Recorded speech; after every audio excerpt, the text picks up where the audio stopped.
So we are very honored today to have Courtney Tritch, who just announced last week she's going to be running for Congress as a Democratic candidate. And she's going to be here today to speak about why she's running and why she supports LGBTQ people. The one thing nice about Courtney, and I shared this on the event page, is she's always been an advocate for our community. If it wasn't for her, we wouldn't have people in front of a lot of business owners here in Northeast Indiana going and talking about the importance of diversity and inclusion.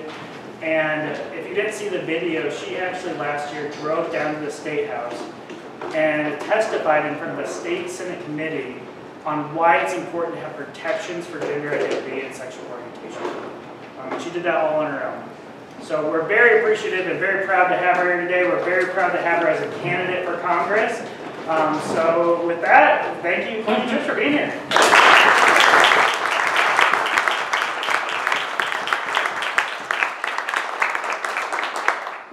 It's so great to meet all of you, and I love that this group exists. So thanks to Thad for putting it all together. So as Thad mentioned, I officially announced my candidacy last week. I am running for U.S. Congress, hopefully against Jim Banks, if you guys can all help me get past Tommy Schrader in the primary. That would be excellent. But so, for those of you who don't know me, I have worked in community and economic development for about 16 years, both in Chicago and here for about the past decade. And for the past 7 years, prior to starting my own business, I worked for the Northeast Indiana Regional Partnership. Have any of you guys heard of that organization? Okay, so it's our regional economic development group. And as a part of that, I had a lot of opportunities to work on some really big, really great projects for our area. And I love the momentum that we're feeling here in Northeast Indiana. One of those projects was the Mayors and Commissioners Caucus. And if you were there on Thursday night, I like to use this as an example because the Mayors and Commissioners Caucus, mayors and commissioners, 11 counties, Republican and Democrat, all meeting on a regular basis to talk about, okay, what do we agree on? What can we work on together? And then let's work on that. And it never occurred to me to ask who was a Republican and who was a Democrat because it didn't matter. One of the reasons that Northeast Indiana has been so successful to date is because we have been willing to collaborate regardless of party. And I love that about the partnership. I love that about the Mayors and Commissioners Caucus. I've been going around the counties the last couple of days, and I'm literally like, oh my gosh, I had no idea you were a Democrat. And so it's just so great to see these people that I've worked with for so long. And to me, it was not about what party do you belong to. It was about who has the best idea and can we do that. And I feel like that is what's missing on our federal level. We've just gotten so divided into our teams, and how do we get out of that?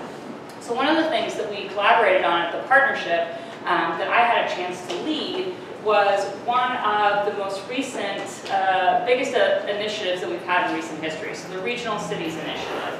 So I had the opportunity to help lead that team where we won $42 million in state funding to support quality of life projects to attract young people here, talent. We need more bodies in this area, right? And $22 million of that has already been allocated to Allen County. So lots of really great stuff on the way, and I'm excited to see all of that. However, along the road at the partnership, we also did a lot of research. We did some internal research called the Our Story Project, talked to about 900 people in 10 counties. Hey, what do you think about Northeast Indiana? What are we doing right? What aren't we? What is our story? Then we also did some national research when we started thinking about talent attraction. What do you know about Northeast Indiana? And why would you or would you not move there? In both studies, there was a really strong thread, if you will, of we're not inclusive enough. I'm sure this is a shock to all of you, right? I'm glad you're all saying that. And the more and more I heard these stories over the past few years, the more I just thought, this is silly. This should not be holding us back.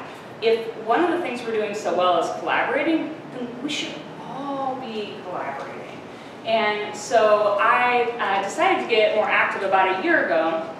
I started a group on my own called Progressive Social Hour. And it was about creating progress around equity, equality, and inclusion in our community, specifically women's rights, including reproductive rights, LGBTQ rights, and support of the diverse and religiously and ethnically diverse groups in our communities. How do we just all break down those silos and start working together? Because we all live in Northeast Indiana, we're all Americans, we're all Hoosiers. How do we figure out what we can agree on and move those things forward? So that was kind of how my activism got started, and then as I started being known for that, I started just being more and more involved, and I wrote an op-ed maybe like a year and a half ago at this point, where I finally just was like, I can't be quiet anymore, right? Like, as my job as the Vice President of Marketing at the Regional Partnership, I should be quiet about issues that we are not taking a stand on, and it was really challenging for me because I felt really strongly with HR3 and therefore, like, how do I just not say anything when I know from an economic development standpoint how important this is? If we want to attract talent, and I'm seeing that we have national research that shows, yeah, we kind of think you guys are not inclusive and maybe bigots. We don't want to move there. That, like, I know that this is an issue, and so I did a TEDx talk about it. I wrote the op-ed. I went down and testified at the State House, and all along the way, it was very much like a question of whether it was appropriate for me to speak out. And I just felt really strongly that in your life, it's important to do what is right, right? And if there are consequences to that, then there are going to have to be consequences to that. And so I just share that story with you for if you're not familiar with who I am. This is a cause that is really near and dear to my heart. And there are several reasons why I decided to run for Congress. And one of those was just kind of becoming increasingly active in this community and seeing what Jim Banks, our current representative, what decisions he was making. And I don't know if you guys have seen this because I have not. I saw one story about this and I downloaded it so I can share it with you tonight. But there was an article in USA Today a little while ago, and there was basically a letter that I downloaded to share with you this evening that was written by members of Congress about religious freedom. And I say that like it's in quotes because it should be in quotes. And it's talking, you know, about issues with pro-choice and whatnot. But the second page, I think, might be of specific interest to you in regard to we need to protect religious liberty in light of the Supreme Court's recent redefinition of marriage, yada, yada, yada. Okay? So this was sent to President Trump on behalf of members of Congress, and I don't know the answer to that. I think it might just be the House. So if you will see whose signature is on this top line, that is Jim Banks. And so this was one of the early indicators of, okay, like we know that, but we don't have it written down, and now we do, right? So this was one of the early concerns of mine. And then obviously I saw what happened with the healthcare bill. And again, from an economic development standpoint, we need healthy, productive workers to grow our businesses. And so taking healthcare away from 22 million Americans is just not okay, especially if the sole purpose of doing that is to give double-digit tax cuts to billionaires. I mean, Warren Buffett came out and was like, whoa, slow your roll. Like, well, I didn't ask for this tax cut. Like, what are you doing?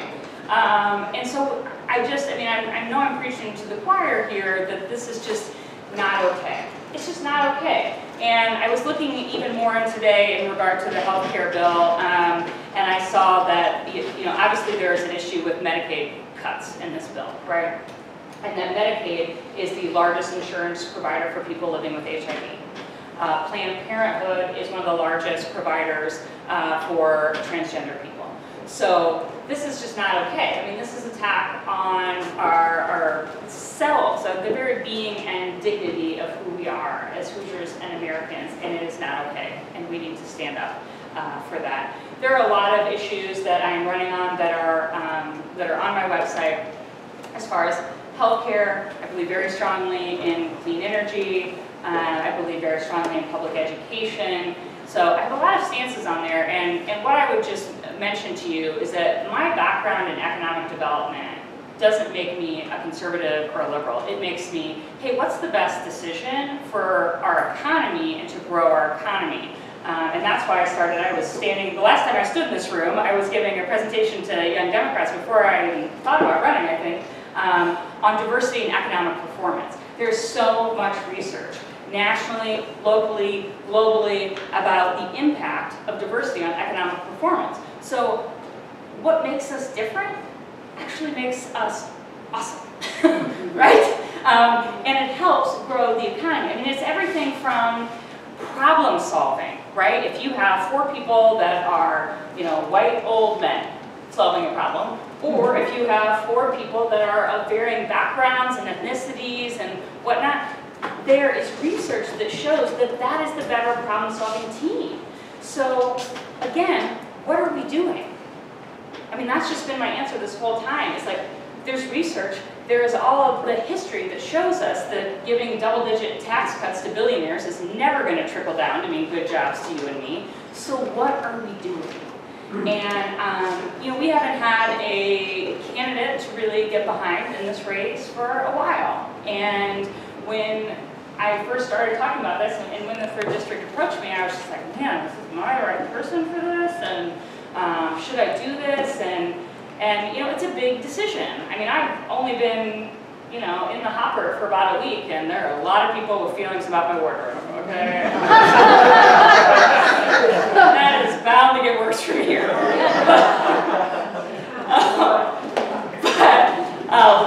Let's on the ball, people, on the ball. But I told the story at my announcement that this running for Congress is a big step, right? I haven't run for public office before. I have been an advocate. I have worked with CEOs in this community. I have worked with public officials. I've worked with the mayors and commissioners, for years and years and years. But I personally have never run for office. And so I'm going to need all of y'all's help on that. And to me, I keep telling my leadership team about this, and one of the reasons that we are hashtagging it Team Tritch is because this race, and this is honestly, I should say, but I'm going to anyway, it's not about me. It's not about me. It is about, do we have someone in Congress who will represent you, protect you, invest in you, and start building an American dream that all Americans can take a part of, and not just a select few. I mean, this just seems like common sense to me. And so if I can be the tip of the sword for you guys, I want to be that. And I will work my butt off to make this happen. And this is very, very, very personal. That the healthcare thing is very personal to me. My dad was a doctor, my mom was a nurse, my sister did outside sales training for Biomet. But really it's personal because of some experiences that I've had in my life in the last few years. And that is that and some of you have heard the story, so I apologize, but I'm 39 years old. And my sister Pam died 7 years ago when she was 39 years old. And I spent this last year of my life just, what if this is it? Right? I mean, when something like that happens to you, you think, okay, there's no reason why I couldn't also die at 39 years old.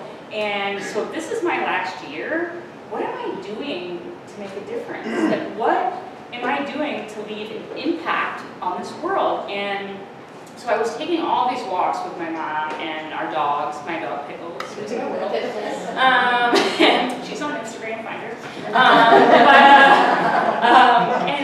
And I was just talking to her about, and she and I quite honestly differ politically, but like, what do I do? Like, what do I do? And a few months ago, she died too. And I just honestly, I couldn't put pants on for a while. It was a rough time. And I had to really just examine who I am and what I stand for and whether I was willing to stand up or not. And so I am here today because I am willing to stand up and willing to fight this fight. I think it has absolutely nothing to do with being conservative or liberal. I think it has to do with what is right for the economy and what is right for the American people. And when I announced and Jim Banks came out and said, well, I'm the conservative leader of this area, I just thought, I'm just so tired of the labels. I just am. And so I have an amazing team behind me. Several of you all are here tonight, and I need everyone to be on Team Tritch and fighting and pulling in the same direction for this to work. You know, everyone, the first question reporters are asking me, you know, this is a heavily Republican district, you know, how are we going to handle this? And I just say, you know, I think that I've worked with a lot of Republicans on this level that agree with me and that I've worked with them on projects. I mean, heck, the Regional Cities Initiative came out of the Pence administration. So, I mean, there are ideas that can be had everywhere. So if we can just open up our eyes and our minds and be willing to think about those ideas and get rid of those labels, then I think we can actually make some progress in this community. And to me, this is one of the last big hurdles of this community, right? Like, we felt all this momentum. We're seeing physical buildings being built, but now we need that culture to shift too, to be more inclusive. And so I would ask your support. I have some t-shirts left, only a few, literally a few, and they're all extra larges. So we're asking a minimum donation of $35 if you'd like one of those. We will do a reorder, but I'm not sure when. But I need your investment, I'm not gonna lie. This has to be an investment in our future together. Jim Banks did not have a contender in the last election. I mean, he had some in the primaries. He raised $1.7 million. Okay? So this is serious, guys. This is the real thing, and I need your dollars. And I hate asking for money.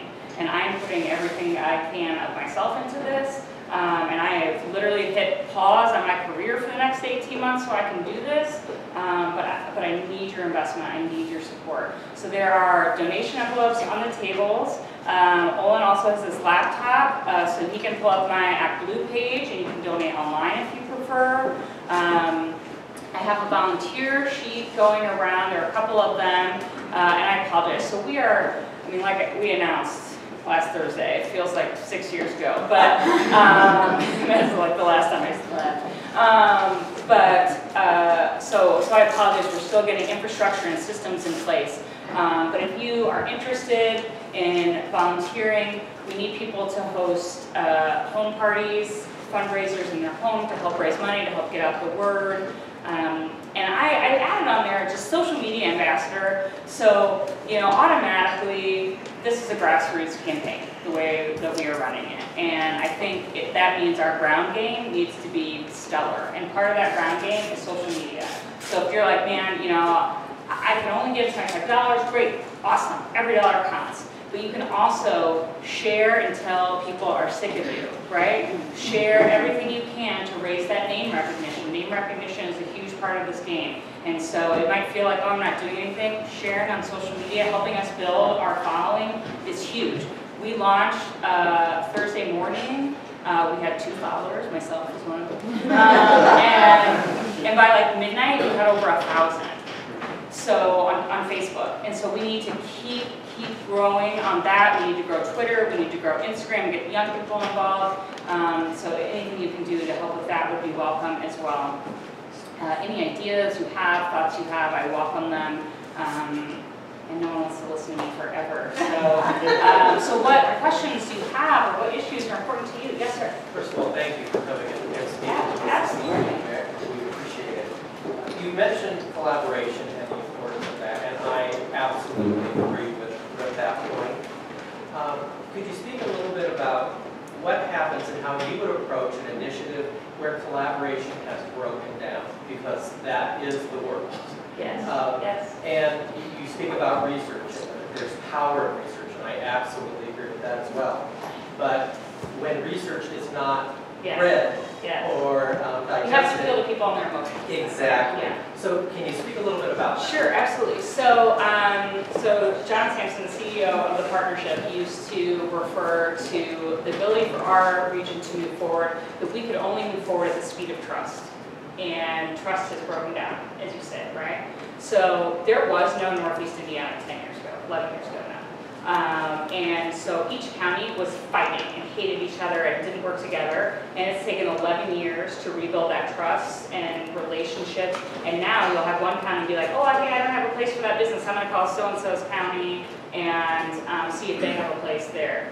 In the past, that would be a lose for them. They would never do that, right? But now they're collaborating. So it's going to take time, first of all. But I think that my strength is my willingness to listen and talk to people and build those relationships. I also do not claim to have all of the answers. There may be some really good ideas that I don't know about that are on the Republican side. Like, let's talk about those.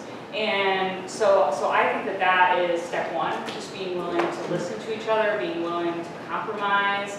And I know that we're not doing that now, but I think it starts with the people in this region.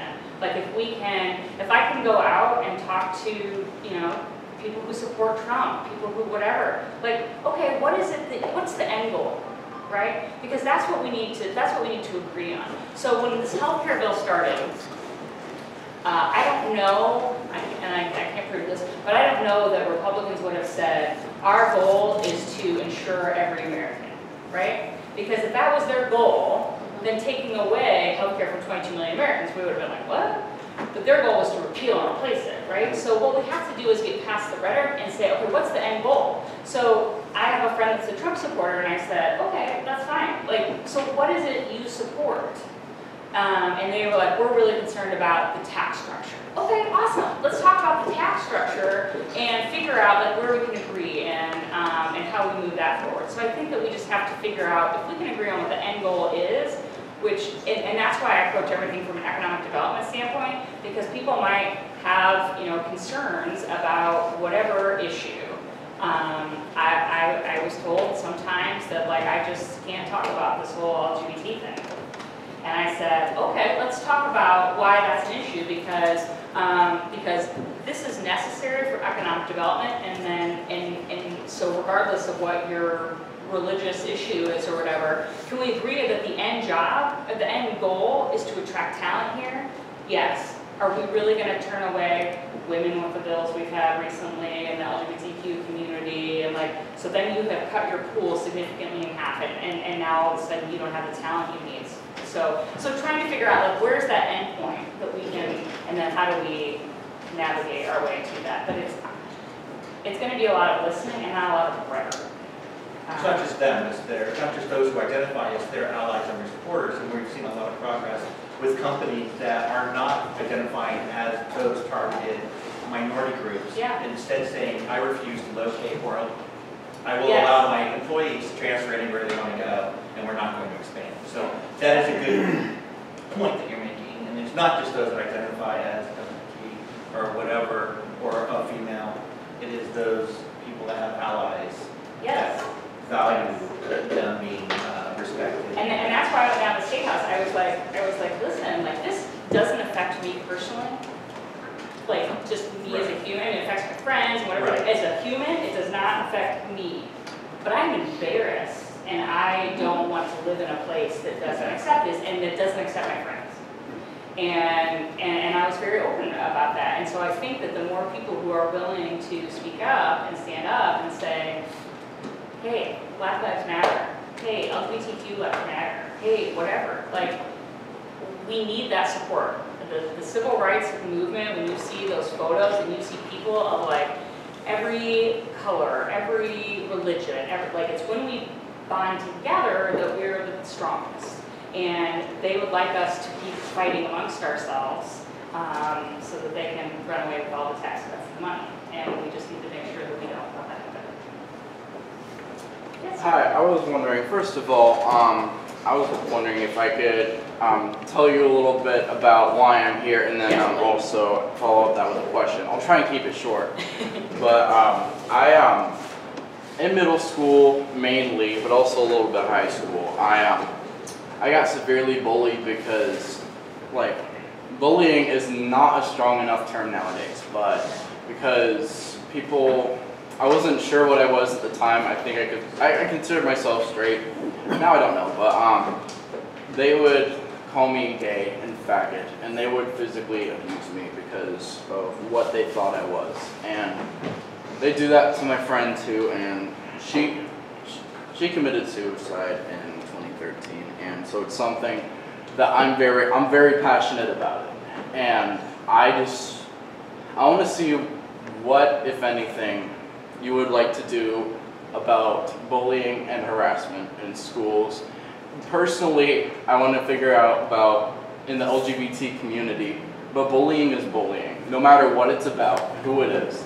So I just want to see what you're trying, if anything, that you're trying to do. What do you think would have helped in that situation? Well, I think a lot of where I was in an urban area, and a lot of times what happens in those communities happens in those schools.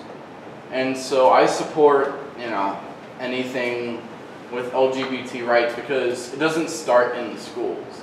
It starts in the communities and the cities around it. But also, if you target it in the cities and don't focus on the schools too, it'll start to, pocket up in the schools no matter what you're trying to do in the city. So I think definitely a community and a city outreach thing, but also something to keep it down in the schools as well. Yeah. Well, first of all, gosh, I'm so sorry for your loss and that you had to go through all of that. I can't imagine how difficult that would be. And thank you for sharing your story. I think that so one of the reasons I always go back to economic development is because everything is threaded together, like no issue stands alone. And so when you're talking about bullying and starting in the communities, when we make it okay with our laws, right, or lack of laws, then we're making it okay for people to discriminate and to believe that and to think that. So in general, those laws are an issue as well. Right. Okay. There's also the public education issue, right? Mm-hmm. So with all of the what I would view as fiscally irresponsible diluting of the system between charter schools and vouchers and public education and whatnot, we're not funding our public education system. And Betsy DeVos was a little elusive, if you will, about whether those other schools would be held accountable to not discriminating.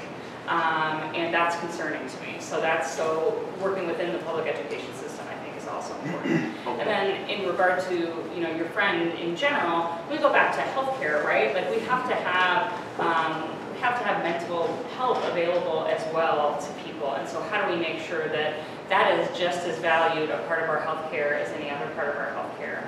Because when your heart hurts, it hurts just as much as your knee or your leg or whatever, and we need to make sure that Americans have that care also. Kind of to chime in on that too. Yeah. One thing I want to mention with that is language is powerful. And when you see elected officials like we saw during the Freedom Indiana campaign, the RIFRA campaign, using language as derogatory towards LGBTQ people, children then see that and do it in schools. So when you have elected leaders and people in their community who are talking about diversity and inclusion like Courtney, that trickles down. Kids see that. They see people like Courtney speaking out saying like, everyone is equal, and they take that and they bring it to their school. So that's one thing I'd like to add on top of that is we need leaders in our community to lead on this issue. We need officials elected to lead on the LGBTQ issue. That's why we need to support people like Courtney who support us. Before you leave this topic. Yeah. For anybody that's really not in the know, if any of us that were on the fence, that was probably the most authentic, realistic answer I've ever heard. So many people would have been tempted to issue platitudes. Schools are done on a local community basis with a lot of states. So the federal, which is how you would represent us, is very minor. But you absolutely touched on the only way that you could affect this, and that is going to the Federal Department of Education, Betsy DeVos, funding, putting restrictions in it. So I was so ready to be like, oh my God, no. Because I've heard it before, people run for office, and I'm going to rename this highway. And I'm like, well, that's not the job you're running for. But you answered that. So if anybody was even remotely on the fence, that was the most authentic, realistic, informed brilliant answer. Yes. It's the only answer.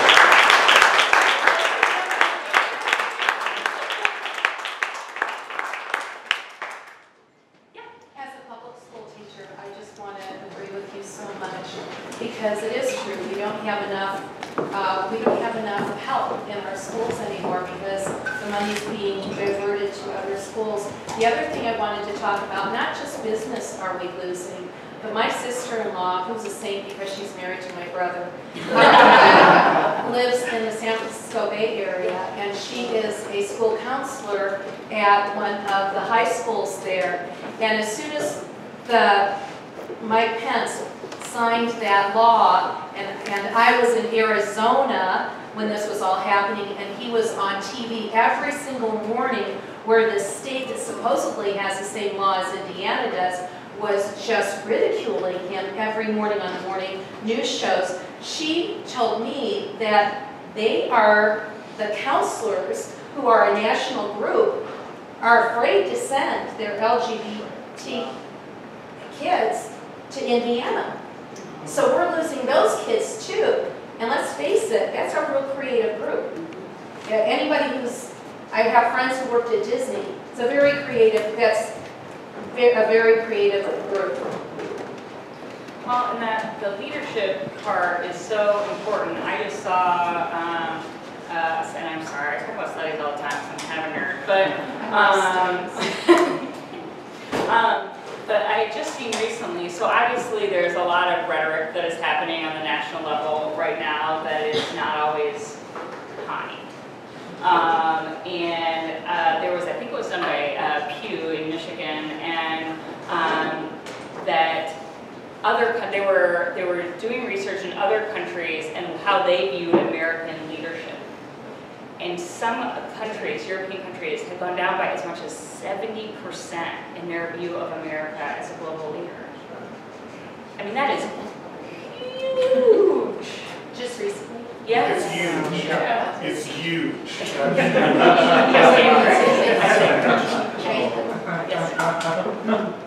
I'm a native of Minnesota, but I've been living in Austria for the last 25 years. And what you just said is right on, spot on. And I want to draw together a lot of the things that you've been saying. I agree with everything, and it sounds like a good kind of Bernie-oriented message to me. And what I saw 2 years ago when he announced for his candidacy was that 250 people came out in this area to support him, which blew me away. And I tried to figure out, what is that all about?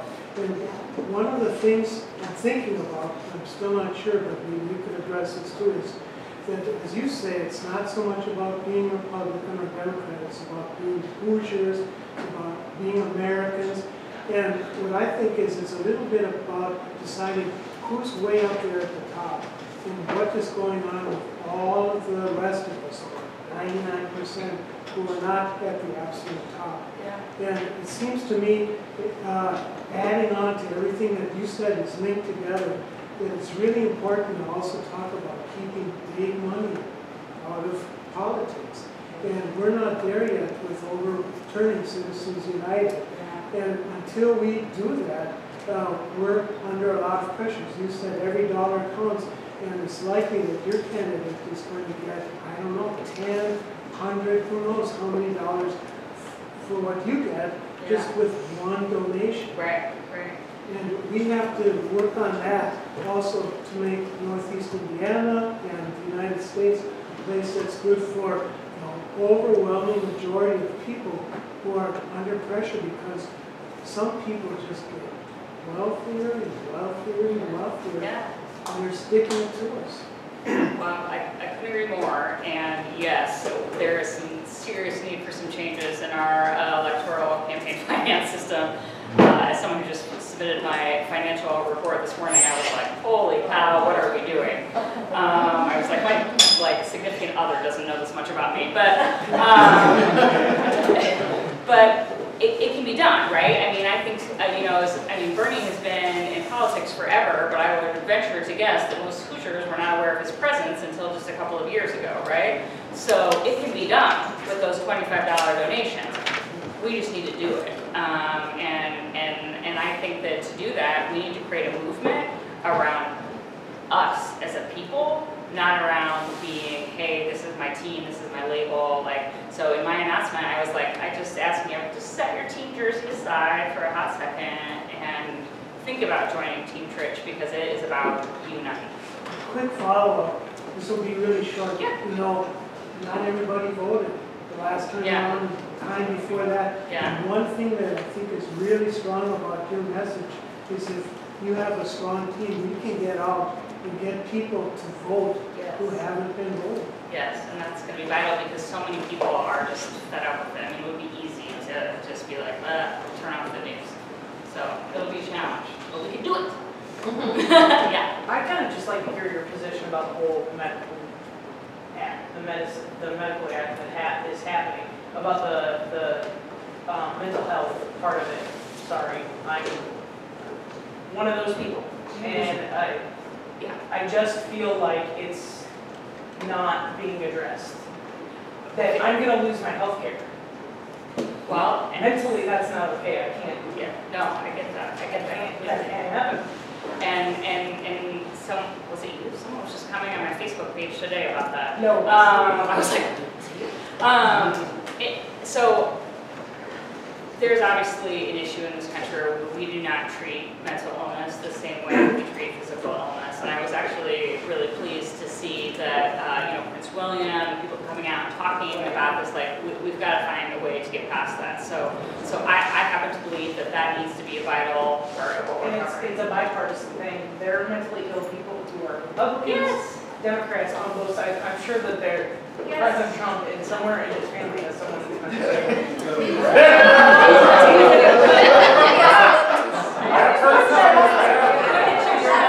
I'm just putting that out there. I'm not going to be It's a question of whether we're willing to talk about it, right? And I'm sure that there are LGBTQ people on both sides of the aisle also. I'm unable to work because of my mental illness, because of my physical illness, and it sucks because Medicaid is gonna be the worst hit, which means I'm gonna have no health care. Which means literally, I don't like to say this, but I'm gonna die.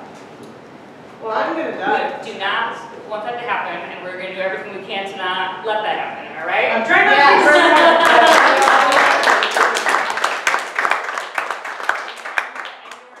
alone in that, and there is so much we Yeah, I know. can do. It's a lot of people. And I mean, the hard part of this, like this hard part of it, it just kills me because I don't know why people don't get that argument. So, but people don't. So then I go back to my economic development argument and say, hey, isn't it great that we have low unemployment rate, but you can't find the workers? So if you want workers, then we need to produce healthy, productive workers for you, and those people need their health care and able to perform their jobs. And so this is a business growth measure, if you ask me. And it's not just that I need health care. I think we need to do a better job of not very many people in the mental health community take Medicare or Medicaid. Because it takes longer to get paid. We need to do something about that because I'm not getting the quality of care maybe that, I'm not going to say that because my therapist is amazing. Right. But, I found the right one, but how many people in this community out there haven't found that right one? And That it's haven't not, found that person that's going to listen to them and help them to be a mentally healthy person. I think that's a great idea. and it's not You just, should write a letter. Oh, I want to. it's not just mental health care. No, it's everything. all Yeah. health care. Not every physician accepts Medicaid or Medicare. I personally have been someone who had very good health care. I used to work in VA systems. Oh, I had Cigna health care. I had the best health care you could get in yeah. this town. Yeah. And I will tell you right now that that is true. You get different care from if you have private insurance, if you have Medicaid. Because right now, I can't get a CT scan for my gallbladder that's dying because it's not medically necessary. Tell me that's different because I had all kinds of MRI scans. I didn't pre-approve anything when I had Cigna because they knew they were getting paid right away and it was not going to be a problem.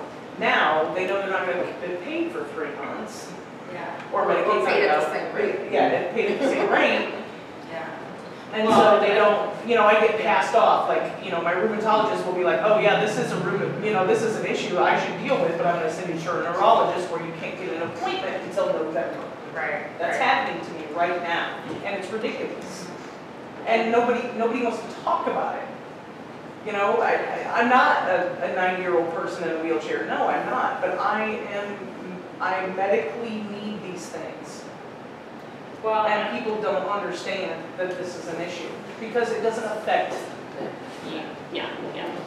Well, I think one of the things we need to do is create stability in the healthcare system in general, because this whole repeal and replace, now we're going to delay, now we're, like, there are American lives that are hanging in the balance, and I think that's been a strong Democratic message this whole time. I think the repeal and replace is just ridiculous. I don't think Well, that can't happen. Well, the delay just causes more issues. Yeah. Now you have everyone opting out because they're letting it fail. So now all these other companies are opting out of the system because the government isn't upholding the system. I think being Fix fiscally what's responsible wrong is with- being fiscally efficient. And we are not being fiscally efficient in how we are handling this healthcare system, because there was just, an article that was like, when Mitch McConnell came out and did, for strategic reasons, say, well, now we might have to, negotiate with the Democrats. Not that. But someone wrote an article and said, well, that is just going to be death to your party. And I was like, well, what about death to the American people? Like, we've got to stop worrying about party and start worrying about. And I'm not just concerned about me. I'm concerned about everybody in my community, everybody in our country, especially the mentally ill, Yes. because most of the time there's not someone to advocate for them. Well, and storytelling is so important in all of this, right? So the more you can write those letters to the editor, the more you can write your story on social media, share it, feel free to tag me, whatever helps to just get that story, because we have to put faces to this so that they understand this is not just a number, this is a person who wants to work, but needs your help.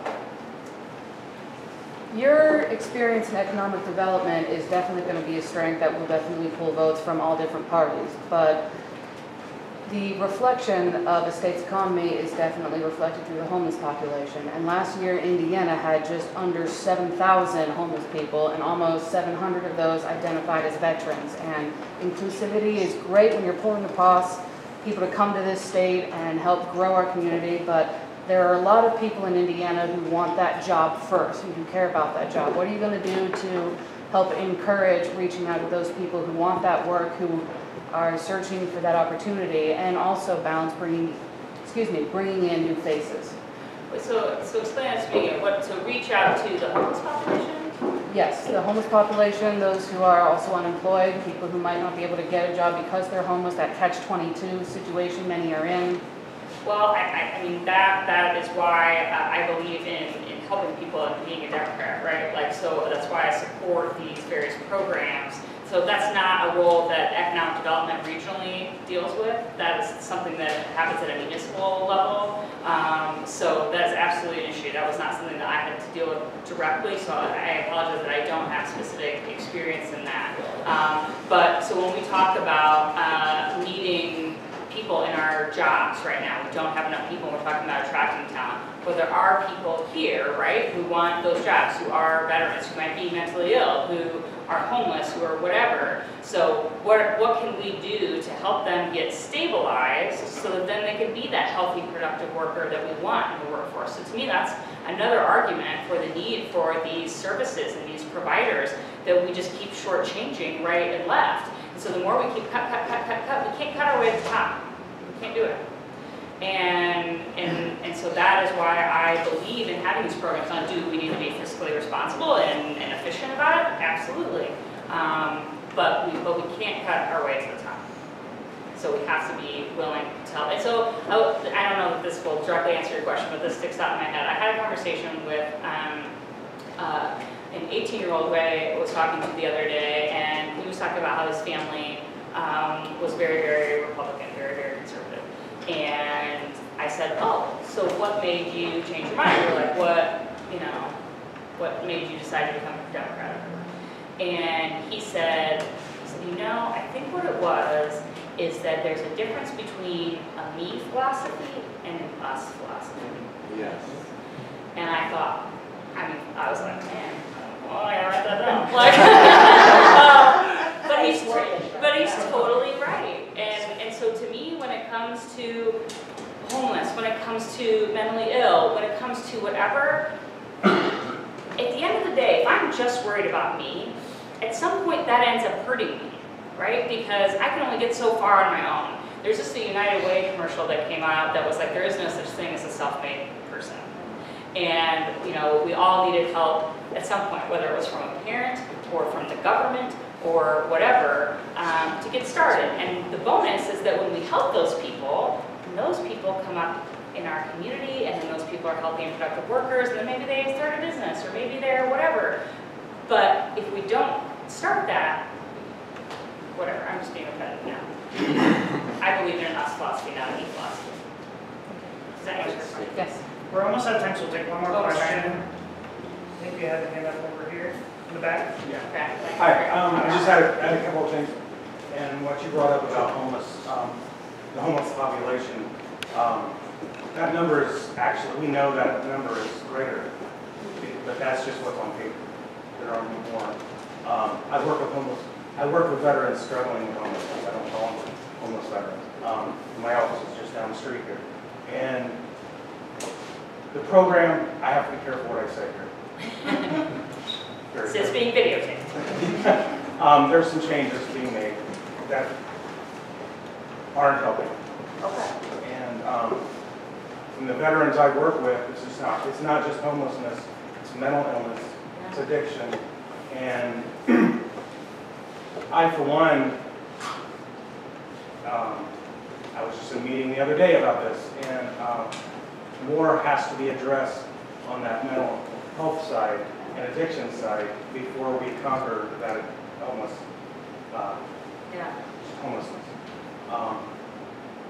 And unfortunately, the changes that are being made are not going to allow us to do that. Personally, I see us taking a major step backwards. But we're still there fighting for them. Yeah, good, thank you. And the employment, you know, we have 3 different employment programs that work with us to work with our veterans, because many of them are working, many of them want to work, many of them cannot work, many of them are retired. We have all ages. So the programs are there. It's just how stable are they right now, and how secure are they right now, and that's what we need to really address. And real quick, what this young man here said, I'm sorry you went through what you went through. I'm sorry about your friend.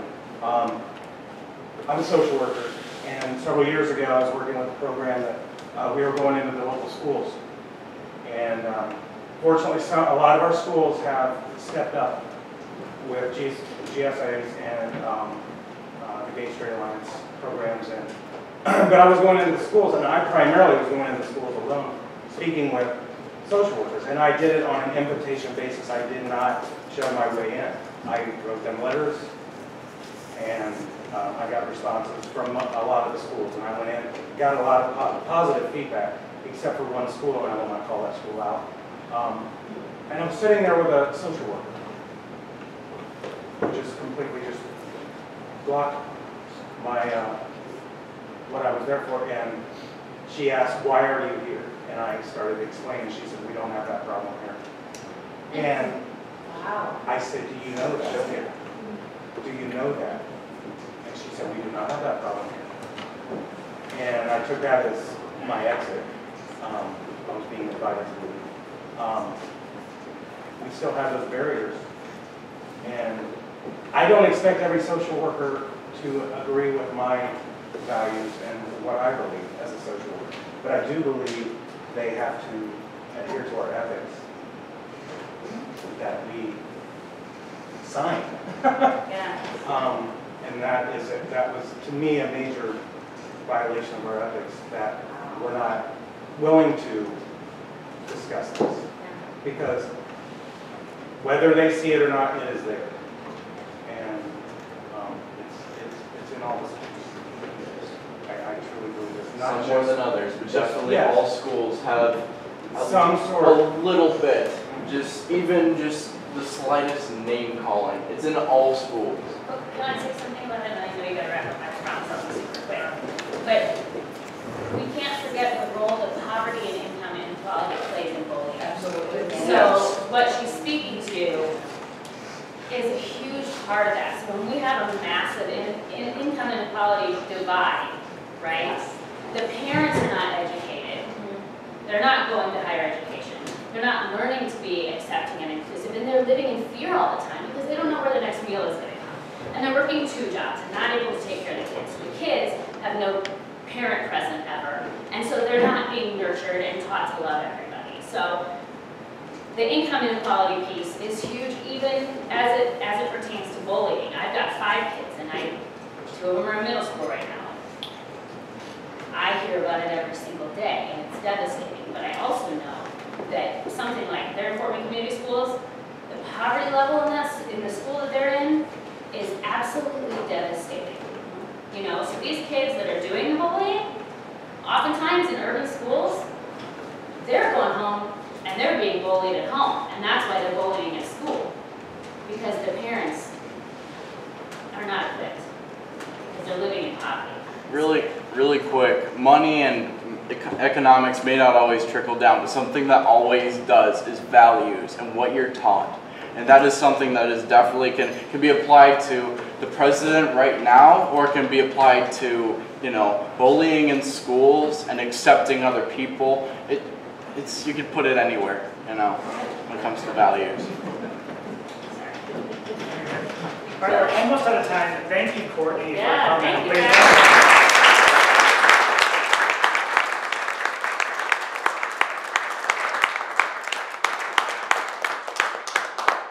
So one thing you can do, there are some cards on the table for Courtney. It has her website on it. So if you want to find out more information, definitely go there. You can donate there. You can sign up to volunteer there as well. Pass it on to your